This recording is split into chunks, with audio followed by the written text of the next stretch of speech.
Notre histoire est l'histoire d'une passion toujours renouvelée. Faire venir les meilleurs blés. Maîtriser l'art de moudre et de tamiser. Innover pour fournir une qualité de farine toujours supérieure. Être un leader à l'écoute de chacun.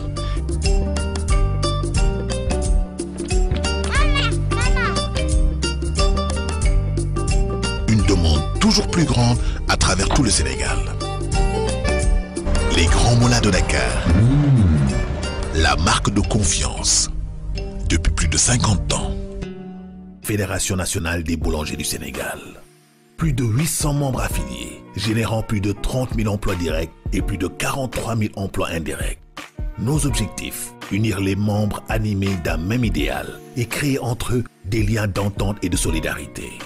Instaurer un cadre commun de concertation, de réflexion et d'action pour une meilleure exploitation de leurs moyens. Redonner une image valorisante du métier de la boulangerie. Promouvoir le consommé local à travers les pains à base de céréales locales. Tous unis pour un seul combat, un seul espoir, être au service des populations pour une nourriture saine et de qualité. Pour tout renseignement sur les droits d'adhésion,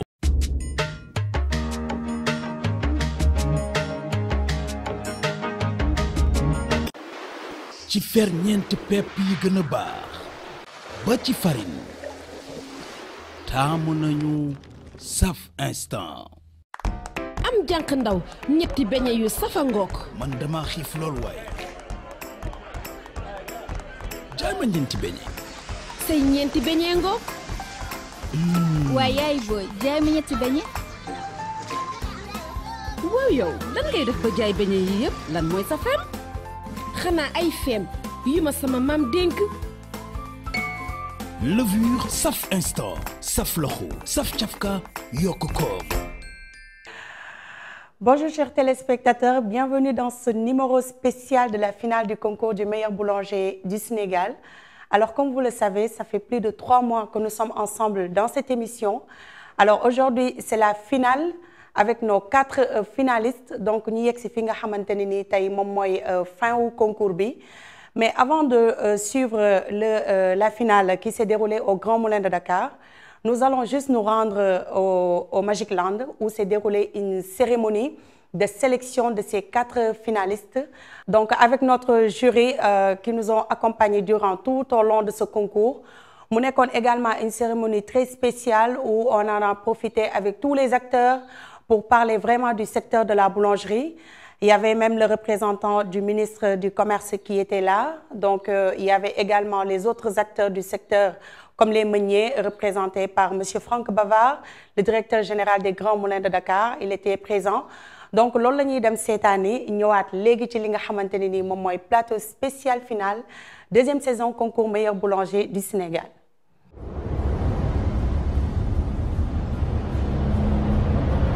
Voilà, donc comme ni ngeen nekkee di ko gisee nii ñu ngi fi nga xamante ne nii moom mooy Magic Land pour ñëw tey assister à la sélection des 4 finalistes parmi suñu 24 candidats yi nga xamante ne nii ñoom ñoo doon jongante li nga xamante ne nii moom mooy demi-finale ou deuxième édition concours meilleur boulanger du Sénégal. Donc voilà, candidats yaa ngi noonu war a ñëw dugg si ci li nga xamante ne moom mooy salle bi.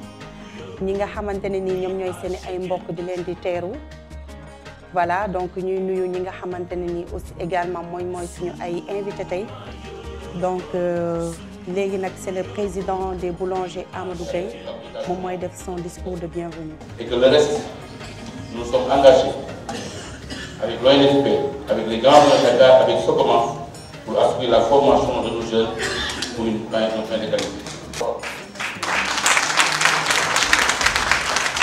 Voilà, donc bu ñu noppee ci président il y a eu également le représentant de l'ALA FDS.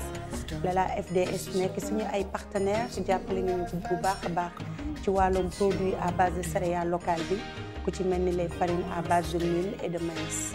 Donc ki ngeen di gis nii moom mooy Ibou Diop donc moom aussi bokk ci jury bi donc moom moo doon wax noonu ak xale yi di leen di xamal li nga xamante ne ni moom mooy épreuve yi nga xam ne xale yi liggéey nañ ci ak ñoom lan lañ doon xaar ci ñoom ki ci topp di monsieur Franck Bavard nekk directeur général adjoint bu Grand Moulin de Dakar Grand Moulin nekk sponsor leader bu émission bi mais également di accompagner ñi nga xamante ne nii ñoom ñooy boulanger yi ci lépp lu jëm ci wàllum hygiène bi qualité bi ak lépp lu jëm ci secteur boulangerie ak environnement bi. Voilà, il y a eu également le représentant du directeur de l'ONFP. Donc ONFP ñi nga xam ne aujourd'hui ils sont à côté des boulangers pour accompagner leen ci lépp lu nar a jëm ci wàllum formation bi. Keneen ki nga xam ne tam def na fi discours bokk na ci monsieur Omar Diallo ñëw représenter le directeur du commerce pour que ñoom aussi ñu justifier seen engagement ci ñi nga xamante ne nii moom mooy boulanger yi depuis ci assises yi ñu defoon ñëw rek pour wane ne lépp lu jëm ci environnement bi ak applicabilité des lois ñoom ils sont prêts à accompagner la FNBS. Voilà, gannaaw loolu nag amoon na benn show bu ndaw ñu àndoon ci ak ki nga xamante ne nii moom mooy le grand comédien Ndiaye mu ñëw ngir bégal xale yi. Donc, accompagner les ñoom aussi dans l'humour et la bonne ambiance.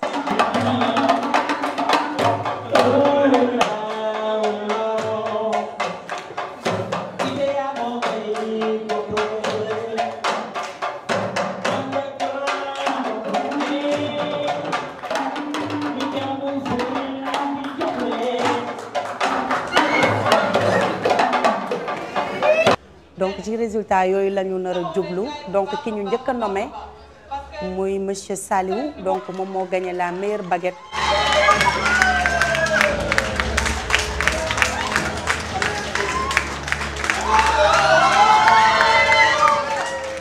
moom la ñu décerner le prix de la meilleure baguette maanaam mburu yi nga xamante ne ni liggéey nañ ko durant tout ce concours là baguette bi ci gën a rafet moom moo ko liggéey. Donc annoncé également résultat bi léegi nag fi mu ne nii nag ñu ngi dem ci li nga xamante ne nii moom mooy sélection yi 4 yi nga xamante ne ñoom ñoo nar a dem ci final bu mag boobu parmi ces 24 ñant ñoom ñoo nar a dem final réponse tout de suite. maa ngi wax kon jël 4e avec 1924 points moo jël 4e ku ñuy wax Cheikh Ibrahima Niang. waaw li mooy liggéey de am jom rek di leer dañu liggéey noonu waaw. 3e personne il s'appelle Lamine Baldé. Lamine Katoune Lamine waaw. Le 2e, il s'appelle Papa Bouri Diallo. Donc, c'est ce qu'on appelle, il est le plus jeune des candidats. Il a 22 ans, il n'a pas été dans la formation, dans la boulangerie. Voilà le moment de brûlure. Pour ce qui reste, je dois annoncer un seul candidat qui va aller en finale. Parce que cette année, la finale va être très corsée. léegi nag wax dëgg yàlla dana am thème bu viennoiserie dana am thème en boulangerie mais surtout thème sur les céréales locales mais beneen bi ñu wax nag mooy la pièce artistique la pièce artistique la gàmbe artistique. Il s'appelle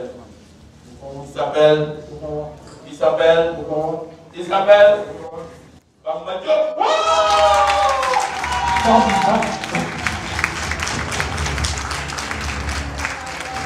Et les autres, je vous invite à venir ici, à la place.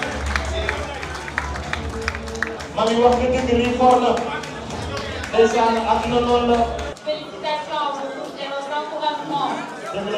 Voilà, donc comme ni ngeen ko gisee loolu moom moo xewoon fi nga xamante ne nii moom mooy Magic Land.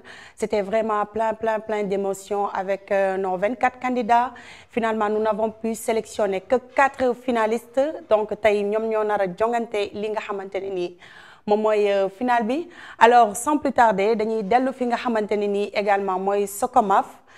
Au laboratoire des Socomaf où les 4 finalistes se sont entraînés avec leur coach monsieur Pafal que nous saluons de passage. Donc foofu la ñu dem pour ñu tàggataat leen ndax gars yi mën a nekk vraiment en bonne forme avant la finale. Je rappelle que également, au moment de ces entraînements, on a eu à recevoir des invités internationaux, ku ci mel ni benn américain boo xamante ne nii mu ngi jógee ba Washington ñu koy wax monsieur Jonathan. Il est venu spécialement pour bokk ci jury bi mais également pour rehausser le niveau de ce concours-là. Donc moom aussi mu ñëw indi ci lu bees. Je rappelle qu'il est propriétaire et chef boulanger là-bas au niveau de Washington. Et également nous notons qu'il y avait la présence d'un Tunisien, directeur général d'une minoterie là-bas en Tunisie, monsieur Ben Yamet. Donc ñu dem seetaan leen. Hello everyone, I'm Jonathan. I am the owner and baker of Selu Bakery and Mill in Washington, D.C. And we are here for the concours, and I'm very, very happy to be here. Okay, the last time I was in Senegal was for an USDA program to improve the usage and value chain of millet. So naturally, we heard of Amadou and his work in bread making, and since I'm a bread baker, I was drawn to that sector, and we met, and I saw the work he's doing. It's very similar to what I'm doing, but in a completely different context. But I feel it's very, very, very important. And he came and visited me in my bakery for 10 days, and we worked together. And so now we're having a relationship of reciprocation and exchanging information. And my hope is to bring inspiration. It's such a short time. And there's not time to teach many different techniques. There's not time to give a whole course in baking. But there is time to inspire, to help give the contestants some courage, to believe in themselves, and to let them know that the path they're pursuing of using local cereals is very important. You cannot lose a step in the chain of integrity, or the whole structure will fall. So I remind myself, and I remind everybody in this, to not leave any part out. It's all important. Je m'appelle Malek Benyamed, je suis la troisième génération en fait du groupe Sotumis, donc c'est la société tunisienne de minoterie et de semoullerie, ainsi que les moulins modernes de Tunis. Nous sommes un groupe intégré de la collecte des blés jusqu'à donc le passage dans nos minoteries et semoulleries. Et nous sommes très présents au niveau de la boulangerie, que ce soit artisanale, pour accompagner nos clients, ou dans la boulangerie industrielle. Alors, la rencontre avec le président Gueye était très agréable et très spontanée. Je l'ai rencontré lors de sa venue en Tunisie, il y a cela 1 mois et demi. Nous avons eu l'occasion de beaucoup échanger ensemble. Et je dirais un peu, ça a été le coup de foudre direct, parce qu'on partage un peu la même vision, notamment sur la formation, que nous pensons est très importante pour l'avenir, des deux pays d'ailleurs. Et c'est pour cela, donc, quand il m'a proposé de venir à ce concours, nous n'avons pas hésité une seconde. Au contraire, c'est un honneur pour nous d'être là et de partager un peu notre petite connaissance, je dirais, du domaine. Nous sommes là surtout, comme je l'ai dit, dans le cadre de la formation. D'ailleurs, nous allons inviter le gagnant du concours 3 semaines chez nous, dans nos structures, dans le cadre d'une formation poussée au niveau de la boulangerie. Et d'ailleurs, nous avons convenu avec le président que par la suite, nous allons avoir un échange assez intense, je dirais, de nos compétences qui viendront ici pour essayer d'appuyer un peu la formation. Mais également d'inviter d'autres boulangers sénégalais en Tunisie pour essayer également d'échanger et de fructifier notre partenariat. Je souhaite beaucoup de chance à tous les candidats et que le meilleur gagne. Voilà, nous allons observer une toute petite pause publicitaire pour remercier nos sponsors qui nous accompagnent durant tout au long de ce concours. Les Grands Moulins de Dakar, Socomaf, à bientôt. Notre histoire est l'histoire d'une passion toujours renouvelée. Faire venir les meilleurs blés. Maîtriser l'art de moudre et de tamiser. Innover pour fournir une qualité de farine toujours supérieure. Être un leader à l'écoute de chacun.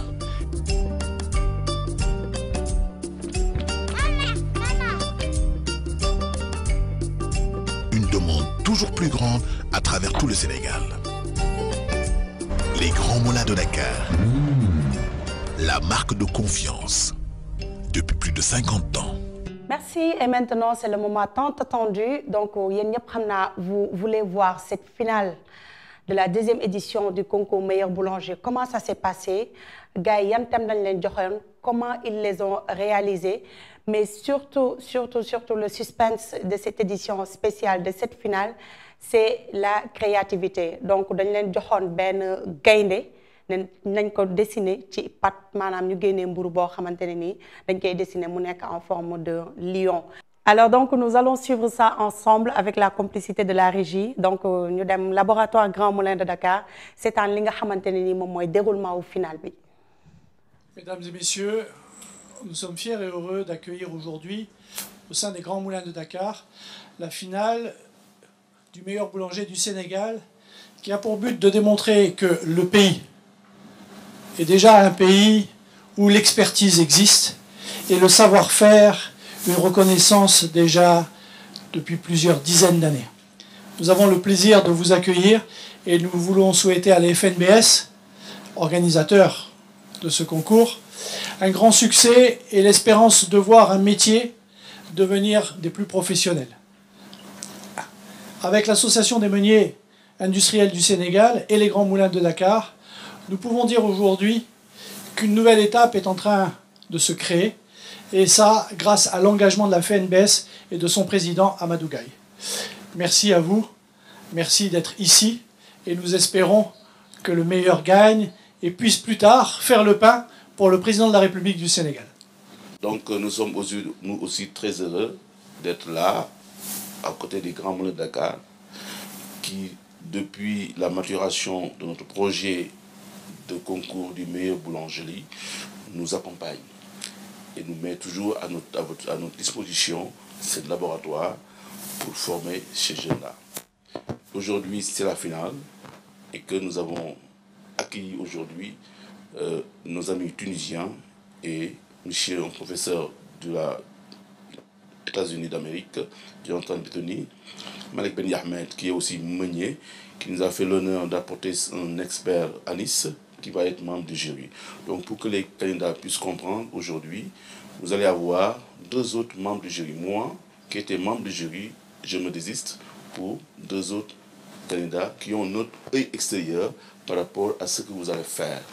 Donc c'est ça l'idée, pour que la finale va être corsée, parce qu'il faut savoir que vous allez représenter le pays dans d'autres compétitions internationales. Donc encore une fois, nous remercions nos invités qui sont là, qui ont pris la peine de venir nous rendre visite pour vraiment participer au concours du meilleur boulangerie. Voilà les mots qu'on pourrait ajouter et que je peux laisser la parole à notre invité, M. Malek. Dans cette démarche que je trouve très positive. Donc je tenais également la dernière fois à vous remercier et je souhaite beaucoup de chance et de courage à tous les candidats et que le meilleur gagne. Bonjour à tous, bienvenue aujourd'hui pour cette finale, bienvenue aux candidats. Donc moi je vais vous parler du déroulement de la finale. Donc vous connaissez tous les locaux, vous connaissez le matériel, vous connaissez Mané qui est là pour vous aider par rapport aux matières premières et aux machines s'il y a un problème particulier, s'il y a des questions, et aussi les membres du jury sont là pour répondre à vos questions. L'épreuve va durer 5 heures. Vous avez tous travaillé sur le règlement de l'épreuve pendant plusieurs journées entre les Grands Moulins et Socomaf.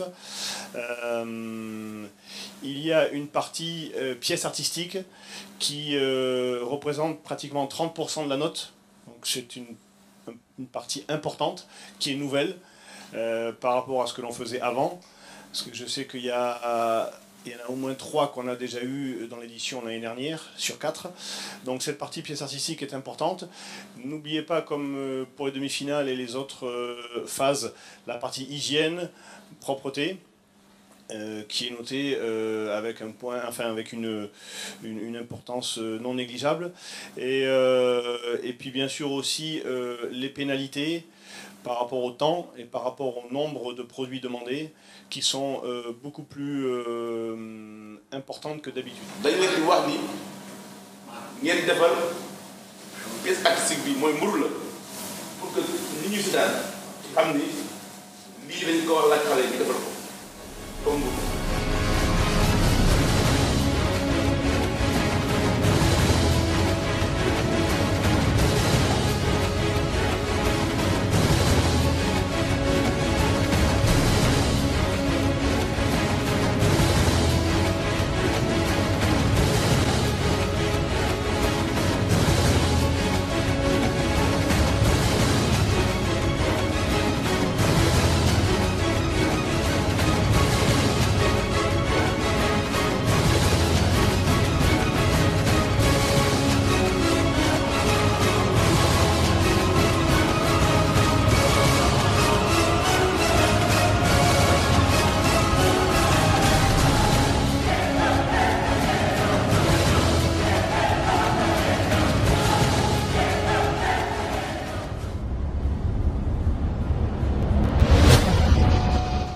forme. Faut mettre une croix là.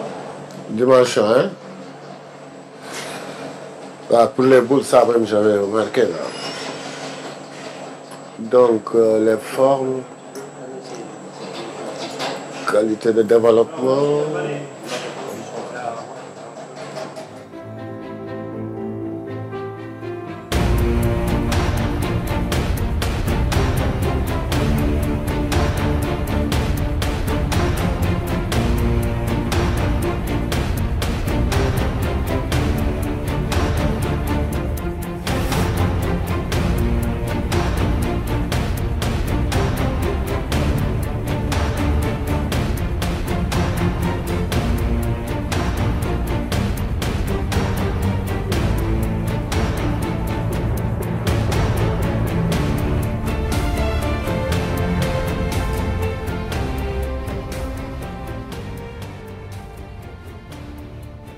Pour moi, je ne jugerai pas sur ça. Pourquoi? Parce qu'il n'a pas pris le risque de laisser développer. C'est en ce moment-là qu'on saurait. On ne prend pas de risque. Là, c'est le vrai standard que tout.